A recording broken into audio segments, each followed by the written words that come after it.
Halo guys, assalamualaikum warahmatullahi wabarakatuh. Apa kabar teman-teman semuanya? Semoga pada sehat ya guys. Nah teman-teman, ini adalah video lanjutan dari review Mercedes-Benz W220 teman-teman ya. Tapi di video kali ini saya spesifik akan membahas biaya maintenance ya teman-teman.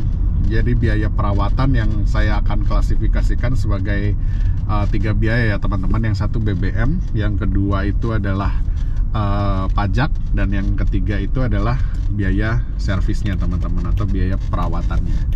Oke, kita mulai dari biaya BBM ya teman-teman. Oke, mobil ini konsumsi BBM-nya kurang lebih 1,5 untuk pemakaian dalam kota ya teman-teman. Nah, minimal menggunakan Pertamax, dan saya dapat informasi dari ownernya itu kalau dia pakai mobil ini untuk weekend ya teman-teman, itu jadi menurut ownernya mobil ini lebih sering dia pakai untuk kegiatan di weekend. Jadi Sabtu Minggu itu dia menghabiskan BBM kurang lebih sekitar Rp200.000 teman-teman ya untuk 2 hari. Tapi memang rutenya agak keliling-keliling ya teman-teman gitu. Jadi ya apakah boros? Ya jelas ya teman-teman ya, mobil 3200 cc beratnya 2 ton, masa iya kita ngarepin bensin sampai 110? Kan lucu ya teman-teman, asa nggak mungkin gitu. Jadi untuk BBM ya 1,5. Nah untuk luar kota, menurut informasi dari ownernya, itu dia bisa mencapai 1:12 teman-teman di tol ya, kalau kita menggunakan cruise control di kecepatan konstan 90 sampai 100 km per jam. Itu bisa 111 sampai 112. Nah ya kalau 111 112 di jalan tol oke lah ya teman-teman ya. Ya so far ya lumayan lah gitu, bisa di atas 110 tuh buat mobil seperti ini sebenarnya udah cukup irit. Nah gitu guys, jadi untuk BBM seperti itu. Nah kita lanjut untuk biaya pajak teman-teman ya. Nah pajak sendiri itu kita akan lewat jalan sempit nih teman-teman ya. Kita lihat gimana gampangnya mobil ini untuk bermanuver. Feel-nya tuh enak banget teman-teman. Ini salah satu kelebihan dari W220. Mobil besar tapi feel-nya nggak kayak mobil besar. Jadi kita ngepasinnya tuh gampang banget. Gitu. Oke, intermezzo sedikit tadi ya. Nah, untuk biaya pajak, ini kebetulan ada STNK-nya teman-teman ya. Nah, kita ambil dulu. Kita lihat biaya pajaknya. Ini untuk plat H ya teman-teman, Semarang. Ini 3,8 juta rupiah. Ya, jadi so far murah teman-teman ya. Pajaknya 3,8 juta. Gitu. Jadi oke banget teman-teman.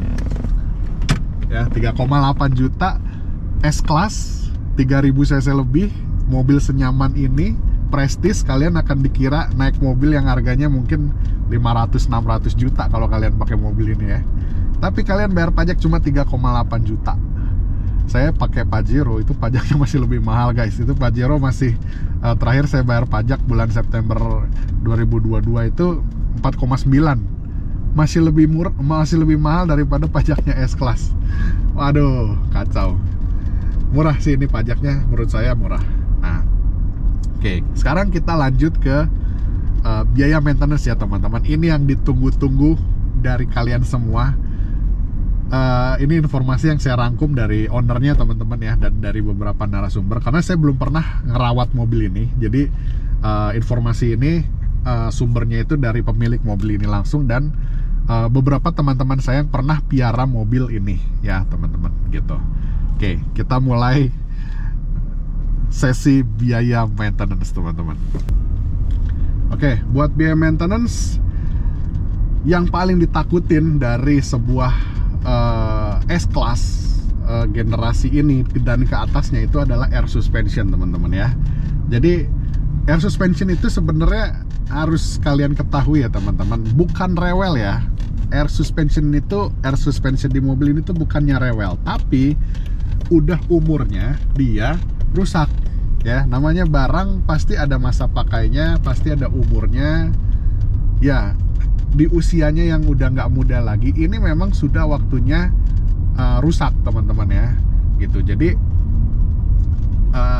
ketika kalian nanti nge-replace atau ngeganti yang baru ya teman-teman, dengan part yang baru, itu seharusnya ini bisa bertahan kurang lebih sekitar 8-10 tahun lagi teman-teman. Nah, berapa sih biayanya untuk ngeganti air suspension ini? Oke, jadi yang biasanya rusak itu ada dua teman-teman. Si suspensinya itu sendiri, shock breaker dan sejenisnya. Dan yang kedua itu adalah pompanya, gitu, kompresornya. Nah, untuk harga shock breakernya ya teman-teman, yang hermetic seperti ini, saya dapat info ada yang bilang 8 juta ya, itu paling murah ya teman-teman. Ada yang saya dapat info juga dari bengkel langganan saya itu sampai 15 juta juga ada ya. Jadi range-nya kurang lebih di antara itu teman-teman ya. Ya let's say 8 sampai 15 juta gitu. Jadi kalian persiapkan uang senilai itu untuk mengganti satu buah suspensinya ya. Jadi harga segitu, bukan 4 guys, bukan juga 2, tapi 1 ya. Let's say kita bilang 15 juta ya teman-teman ya, termahal ya 15 juta. Kalau kita ganti 4-4-nya, berarti kita perlu uang 60 juta rupiah untuk mengganti air suspension, semua air suspension di mobil ini teman-teman ya. Itu jadi kita diharuskan mengeluarkan uang puluhan juta rupiah ketika kita mau mengganti air suspension dari mobil ini ya. Jadi tidak murah harga kaki-kakinya, tapi kalau tie rod yang gitu-gitu gimana Kang? Tie rod dan segala jenisnya ya masih lebih terjangkau, tapi tidak semurah E-Class dan C-Class teman-teman ya. Gitu teman-teman. Nanti saya lampirin di sini ya teman-teman untuk harga-harganya, untuk tie rod, long tie rod, ball joint yang gitu-gitu nanti saya lampirkan terpisah di sini. Tapi yang jelas tidak semurah E-Class atau C-Class teman-teman. Gitu. Nah, itu adalah kaki-kaki adalah momok paling menakutkan dari Mercedes-Benz W220 ini teman-teman. Banyak orang yang akhirnya gagal beli W220 atau takut beli W220 hanya karena mereka nggak mau ribet berurusan dengan kaki-kakinya gitu. Nah, tapi kabar baiknya, sebentar, sebelum ke kabar baik masih ada kabar buruk teman-teman. Mobil ini banyak banget electrical ya, banyak banget elektrikalnya. Jadi otomatis akan banyak sensor-sensor yang ketika error ini bikin kita pusing. Kayak contohnya ini electric seat, dia nggak bisa mundur teman-teman. Padahal ini sebenarnya sepele ya, ini paling kotor doang gitu. Terus ada begitu banyak sensor di mobil ini teman-teman. Jadi bikin mobil ini tuh ya, ketika sudah berumur seperti ini kita harus waspada dengan sensor-sensor itu gitu. Dan biaya penggantian sensornya juga nggak murah. Nah, tapi teman-teman, kabar baiknya ada di perawatan mesin. Ini mesin gak usah khawatir, ini mesin kuat, reliable banget teman-teman ya. Kalian gak usah khawatir. Ini mesin sudah dipakai di C240, E260, C320, E320, S320, M112 udah teruji lah teman-teman ya. Jadi untuk harga spare part ya, untuk spare partnya, ketersediaan spare partnya, harganya itu nggak usah khawatir, banyak banget dan harganya cenderung terjangkau. Dan yang pasti orang yang bisa benerin mesin ini tuh banyak. Jadi kalian nggak usah khawatir ya, dibandingin dengan tipe faceliftnya yang S350. Nah, itu lebih mudah ngerawat S320 ini teman-teman ya. Nah, jadi mesin, ECU, pokoknya hal-hal yang berhubungan dengan mesin, matic ya, transmisi matic, aman semuanya teman-teman. Ini mesin matic, ini salah satu mesin dan transmisi terbaik yang pernah dimiliki oleh Mercedes-Benz. Jadi kalian gak usah khawatir, reliable banget. Nggak usah khawatir bakal rewel, nggak usah khawatir bakal spare partnya susah. Nggak ada ceritanya spare part mesin dan transmisi di S320 W220 ini susah teman-teman. Karena apa? Itu tadi banyak mobil atau banyak Mercy yang mesin dan transmisinya menggunakan tipe yang sama dengan mobil ini ya.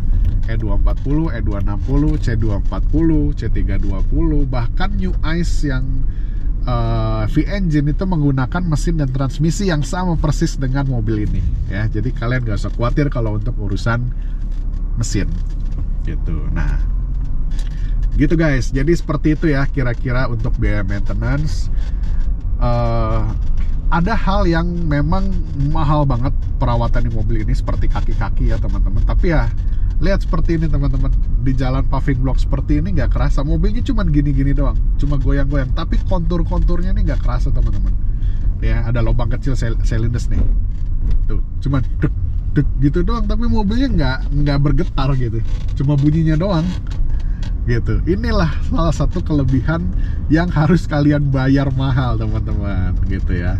Kang bisa nggak dibikin konvensional? Kalau nggak salah sih bisa ya gitu, cuma saya nggak nyaranin deh ya. Justru kelebihan utama dari S-Class ini, astaga ini orang lawan arus, justru kelebihan utama dari mobil ini itu adalah kaki-kakinya teman-teman ya. Ini adalah salah satu mobil ternyaman seperti yang saya bilang di video sebelumnya. Ini adalah salah satu mobil ternyaman dengan harga 100 jutaan kecil teman-teman yang bisa kalian beli ya.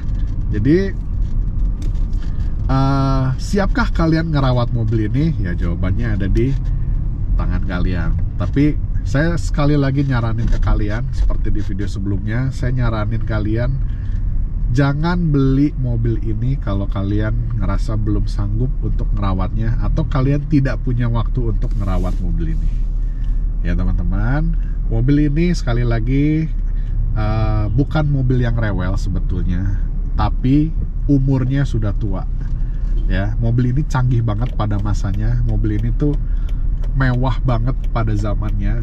Tapi ya karena sekarang usianya udah nggak muda, segala kemewahan yang diberikan oleh Mercedes-Benz ketika itu bisa berubah jadi malapetaka teman-teman ketika kita ngurusnya nggak bener. Jadi ketika kalian mau cari mobil ini pun usahakan cari unit yang bagus ya. Lebih mahal sedikit nggak apa-apa, tapi at least kalian terhindar dari pengeluaran yang banyak atau pengeluaran yang besar di saat ketika kalian menggunakan mobil ini sebagai tunggangan harian kalian gitu guys. Oke guys, gitu aja paling videonya, semoga bermanfaat buat kalian yang mau beli W220 ya. Seperti itu kira-kira konsekuensinya. Buat teman-teman yang suka dengan video ini, boleh tekan tombol like-nya, jangan lupa juga di subscribe kalau belum, dan kalau kalian punya pertanyaan boleh tanya di kolom. Oke guys, paling segitu dulu videonya. Buat teman-teman yang suka dengan videonya, jangan lupa tekan tombol likes, jangan lupa di subscribe kalau belum, dan kalau ada pertanyaan boleh kalian tanyain di kolom komentar guys. Oke guys, sampai ketemu di video berikutnya. Wassalamualaikum warahmatullahi wabarakatuh.